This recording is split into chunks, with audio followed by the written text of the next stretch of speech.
حضرات، اب ہم بلا کسی تاخیر اور تمہید کے جناب حضرت مولانا مفتی محمد اسلم صاحب، استاذ حدیث جامعہ عربیہ محمودیہ علی پور ہاپور روڈ میرٹھ، حضرت والا سے درخواست کرتے ہیں کہ وہ آئیں اور اپنی تقریر سے ہم سب سامعین کو مستفیض فرمائیں۔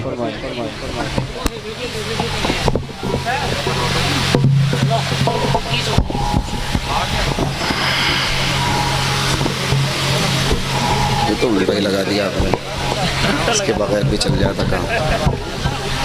بسم اللہ، آواز تو نہیں کھینچ رہا ہے۔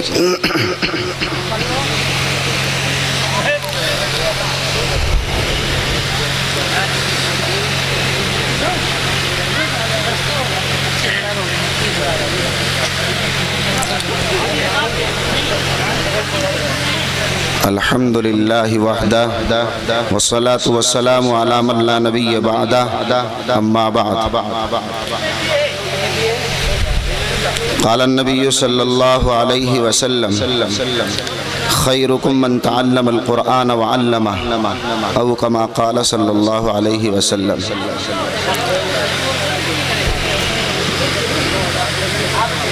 محترم بزرگوں،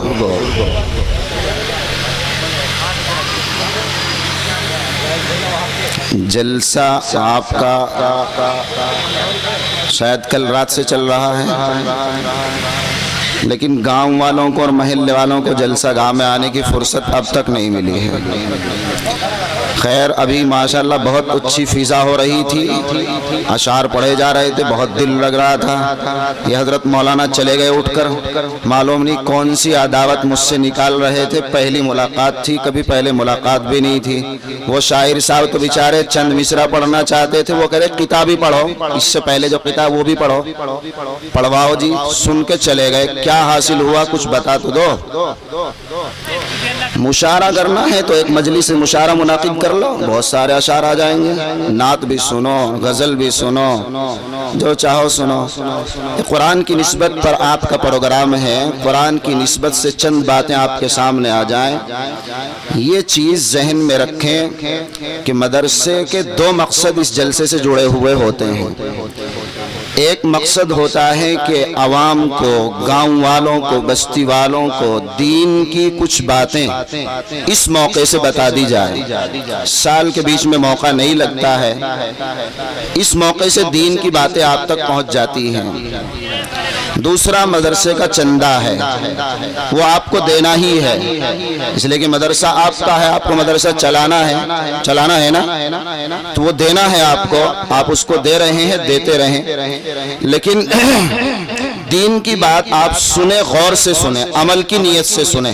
بہت لمبی بات مجھے نہیں کرنی ہے، وقت بھی نہیں ہے۔ قاری صاحب سے جو ہمارا وعدہ ہوا تھا وہ تو پورا ہو چکا، ٹائم وہ تو سب جا چکا ہے، اب تو آگے چل رہا ہے۔ خیر، آئندہ وہ بلائیں نہ بلائیں ان کی مرضی ہے، مجھے ایڈوانس جگہ طے کرنا بھی نہیں ہے۔ میرا اصل مقصد اور اصل کام تو مدرسہ ہے، میں وہاں پڑھاتا ہوں، وہیں کا کام میرے ذمہ اصل ہے، لیکن کچھ وقت نکال کے جلسوں میں آ جاتے ہیں اس لیے کہ عوام کو بھی کچھ دین کی بات ہمارے ذریعے سے پہنچ جائے اور اللہ کے یہاں ہم سب کی نجات کا ذریعہ بن جائے۔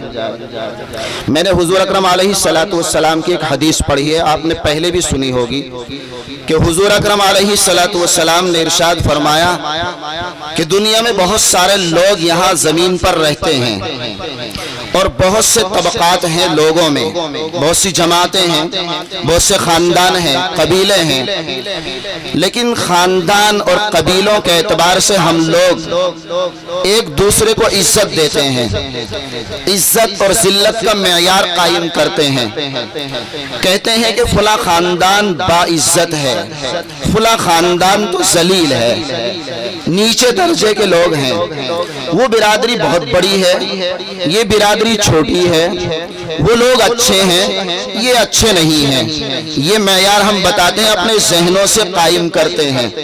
لیکن میرے بھائیو، حضور اکرم علیہ السلام جو فرمائیں اصل بات وہ ہے، صحیح بات وہ ہے، نہ آپ کے کہنے سے کسی کی عزت بڑھے گی، نہ آپ کے کسی کا مرتبہ گھٹانے سے اس کا مرتبہ گھٹے گا۔ جسے اللہ بڑا کہے وہ بڑا ہے، جسے حضور بڑا کہے وہ بڑا ہے، جسے اللہ چھوٹا کہے وہ چھوٹا ہے، جسے اللہ کا پیغمبر چھوٹا کہے وہ چھوٹا ہے، جس کو اللہ عزت والا بنا دے وہ عزت والا ہے، اور جسے اللہ ذلیل کر دے وہ ذلیل ہے۔ دنیا کی کوئی طاقت نہیں ہے کہ اللہ کے ذلیل کردہ ہوئے انسان کو وہ عزت دے کر اسے باعزت بنا دے۔ کسی دنیا کی طاقت میں نہیں ہے کہ اللہ جسے عزت دے اور وہ اسے ذلیل کر دے۔ سب کچھ اللہ کے ہاتھ میں ہے۔ یہ ایمان ہے ہمارا اور ہونا چاہیے، لیکن اگر ہمارا یہ ایمان نہیں ہے تو میرے بھائیوں ایمان ہمارا کمزور پڑ چکا ہے اور ایمان میں کمی آ چکی ہے، اور ایسا ایمان اللہ کے یہاں مقبول نہیں ہوتا ہے۔ اس لیے حضور اکرم علیہ السلام کی جو حدیث میں نے پڑھی ہے، اللہ کے پیغمبر علیہ السلام نے اس روایت میں معیار عزت اور معیار بہترائی اور معیار عمدگی اور معیار بلندی کو بیان فرمایا ہے۔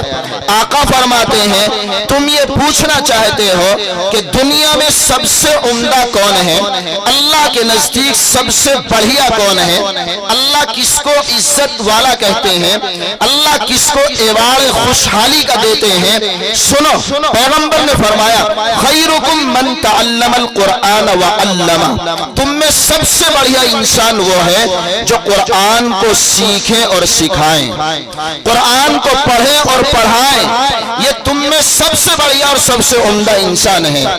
لیکن آج مسلمانوں ہم اپنے حالات پر غور کریں تو یہ بات سمجھ میں آتی ہے کہ معاشرے میں آج سب سے گھٹیا جس کو سمجھا جا رہا ہے نا، یہی مدرسے والے ہیں، یہی قرآن پڑھنے پڑھانے والے ہیں۔ ہمارا مسلمان بھائی اللہ نے جسے تھوڑی سی طاقت مال کی دولت کی دے دی ہے، وہ تو انہیں درجہ دینے کو تیار ہی نہیں ہے۔ اللہ کے نبی کا فرمان بھی سنیں، اللہ کے نبی کا قول بھی سنیں، اللہ کے نبی کا بیان کردہ معیار بھی سنیں، مگر اس کے ذہن میں یہ بات نہیں بیٹھتی ہے کہ ہاں یہ قرآن کے پڑھنے پڑھانے والے سروئے زمین پر اللہ کے یہاں سب سے بڑا مقام رکھتے ہیں۔ وہ بسا اوقات اپنی زبان سے ایسے کلمات صادر کر دیتے ہیں جس سے ایمان کی سطح ظاہر ہو جاتی ہے اور اس کے ایمان کا پتہ چلتا ہے کہ کتنے درجے میں ہے، اور وہ اللہ کے ان بندوں کو، اللہ کے دین کی خدمت کرنے والوں کو کبھی حقیر الفاظ کے ساتھ یاد کرتا ہے، کہتا رہے یہ 2 پیسے کا ملا ہے۔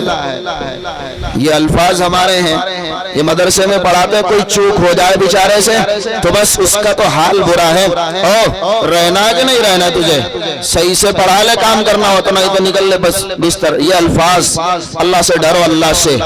اللہ کے پیغمبر تو فرماتے ہیں خیرکم من تعلم القرآن وعلمہ، تم میں سب سے بڑھیا عمدہ وہ جو قرآن کو سیکھے اور سکھائیں۔ پیغمبر عمدہ کہیں اور ہم اس کی بے عزتی کریں، ہم اسے ذلیل کریں، ہم اس کی توہین کریں، ہم قرآن پڑھانے والوں کو کوئی عزت نہ دیں، یہ ایمان کیسا ہے، یہ اسلام کیسا ہے؟ یہ ہمارے الفاظ کیا اسلام کی ترجمانی کر رہے ہیں؟ کیا یہ ہمارے ایمان کی ترجمانی کر رہے ہیں، ہرگز نہیں ہے۔ یہ ایمان معتبر نہیں ہے، یہ اسلام معتبر نہیں ہے۔ اللہ کے یہاں جو اسلام معتبر ہے، جو ایمان معتبر ہے، وہ یہ ہے کہ جو اللہ کہے وہی کہو، جو پیغمبر کہے وہی کہو، جو وہ کرائے وہ کرو۔ یہ ہے اسلام، یہ ہے ایمان۔ اس کے خلاف جائیں گے تو نہ اسلام محفوظ رہے گا نہ ایمان محفوظ رہے گا۔ اسلام ہم کہاں سے لے رہے ہیں؟ اللہ کے رسول سے۔ اللہ کے رسول پر اللہ کا کلام آیا، اللہ کے رسول نے صحابہ کو سکھایا، صحابہ نے قرآن پیغمبر سے سیکھا، صحابہ نے اپنے بعد والوں کو سکھایا۔ اسی طرح یہ قرآن سیکھنے کا سلسلہ چلتا ہوا آ رہا ہے، انشاءاللہ تا قیامت چلتا رہے گا اور قرآن کی اشاعت ہوتی رہے گی، اور یہ پڑھنے پڑھانے والے قرآن پر محنت کرتے رہیں گے۔ لیکن میرے بھائیو، قرآن تو سب کے لیے ہے، سب کو قرآن پڑھنا ہے، خواہ وہ مرد ہو یا عورت، چھوٹا ہو یا بڑا، جوان ہو یا بوڑھا، بیمار ہو یا تندرست، سب کے لیے قرآن کو نازل کیا گیا ہے، سب کو مخاطب کیا گیا ہے۔ سب کے لیے اللہ تبارک و تعالیٰ نے پڑھنے کا حکم دیا ہے، قرآن سیکھنے کا حکم دیا ہے۔ آپ کو معلوم ہونا چاہیے، قرآن کریم کا جب نزول شروع ہوا، آپ نے بارہا سنا، اللہ کے نبی علیہ السلام ابھی نبوت آپ کو نہیں ملی ہے، ابھی آپ کو نبی نہیں بنایا گیا ہے، ابھی آپ جو ہے نبوت کے تاج سے سرفراز نہیں ہوئے، مگر آپ کی عادت مبارک ہے کہ آپ اپنا کھانا پینا لے کر بسا اوقات کئی روز کے لیے غار حرا میں جا کر بیٹھ جاتے ہیں، اللہ کی طرف دھیان دیتے ہیں اور اللہ کی طرف لو لگاتے ہیں، اللہ کی طرف متوجہ رہتے ہیں۔ اسی طرح آپ کا 40 سال کا زمانہ گزر گیا، 40 سال کے بعد اچانک غار حرا میں آپ کے پاس اللہ کا پیغام آ رہا ہے۔ حضرت جبریل علیہ السلام تشریف لائے اور آ کر کے انہوں نے حضور علیہ السلام کو مخاطب کیا اور کہا، اے پیغمبر، اللہ تبارک و تعالیٰ کی طرف سے آپ کے اوپر نبوت کا تاج آ چکا ہے، نبوت کی آپ کو ذمہ داری دی جا چکی ہے، آپ کو اللہ نے منتخب کر لیا ہے، آپ کو خاتم النبیین بنا دیا ہے، آپ کو خاتم الرسل بنا دیا ہے، آپ قیامت تک کے لیے اللہ کے پیغمبر منتخب ہو گئے، آپ پر اللہ کا قرآن آ رہا ہے۔ چنانچہ سب سے پہلے حضرت جبریل علیہ السلام نے جو آیات آپ کو پڑھ کر سنائی، ان آیتوں میں سب سے پہلا کلمہ، سب سے پہلا لفظ تھا اقرأ بسم ربک الذی خلق۔ اقرأ کے معنی علماء سے پوچھو، اللہ فرماتے ہیں پڑھ، حکم ہے اللہ کی طرف سے۔ آپ اپنی زبان میں بولتے ہو نا کسی سے یہ کام کر، تو اس کو کیا کہتے ہیں؟ آرڈر، حکم۔ اللہ کی طرف سے حکم آیا، اقرأ، اے محمد پڑھ۔ معلوم یہ ہوا کہ پڑھنا ضروری ہے، پڑھنا ضروری ہے۔ کیا پڑھے؟ تورات، انجیل، گیتا، کیا پڑھے؟ اللہ نے فرمایا اقرأ بسم ربک الذی خلق، پڑھ اپنے اس رب کے نام سے جس نے تجھے پیدا کیا ہے۔ کیا پڑھے؟ وہ جو وہ پڑھوائے، وہ پڑھے جو اللہ پڑھوائے۔ اللہ کیا پڑھوا رہے ہیں؟ قرآن پڑھوا رہے ہیں، دین پڑھوا رہے ہیں، اسلام پڑھوا رہے ہیں، ایمان کا معیار پڑھوا رہے ہیں۔ اس لیے اللہ نے سب سے پہلے کہا پڑھو، پڑھنے کا حکم ملا۔ اس لیے مسلمانوں اپنے کو آزاد مت سمجھو، یہ مت سمجھو کہ بچے ہی پڑھیں گے مدرسوں میں آ کر اور ہمارے پاس تو ٹائم نہیں ہے۔ اللہ کے یہاں یہ عذر نہیں چلے گا، پڑھنے کا حکم سب کو ہے۔ پیغمبر کی عمر کتنی تھی؟ ابھی میں نے بتایا کتنی تھی جب یہ حکم آیا؟ 40 سال کی عمر تھی نا۔ 40 سال کی عمر والا انسان بچہ ہوتا ہے، جوانی بھی گزر جاتی ہے، ادھیڑ عمر کو پہنچتا ہے۔ 40 سال میں اللہ نے اپنے نبی کو نبی بنایا اور اب قرآن پڑھنے کا حکم دیا جا رہا ہے۔ آپ نے 40 سال کی عمر میں قرآن پڑھا اللہ کے حکم سے اور صحابہ کو پڑھایا، صحابہ نے قرآن پڑھا، صدیق اکبر قرآن پڑھ رہے ہیں، عمر فاروق قرآن پڑھ رہے ہیں اور بڑے بڑے معمر صحابہ قرآن پڑھ رہے ہیں، حضرت خدیجہ قرآن پڑھ رہی ہیں جن کی عمر پیغمبر سے بھی کہیں زیادہ ہے۔ تو بوڑھے بوڑھے صحابہ قرآن پڑھ رہے ہیں، تو ہم کیسے کہہ دیں کہ قرآن بچوں کے لیے ہے بڑوں کے لیے نہیں، پڑھنا بچوں کے لیے ہے بڑوں کے لیے نہیں؟ یہ عذر بیکار ہے، اللہ کے یہاں نہیں چلے گا یہ عذر۔ اللہ تو پوچھے گا، بھئی زبان دی تھی، دماغ دیا تھا، آنکھیں دی تھی، کان دیے تھے، ہاتھ دیے تھے، پیر دیے تھے، سوچنے کا مادہ دیا تھا،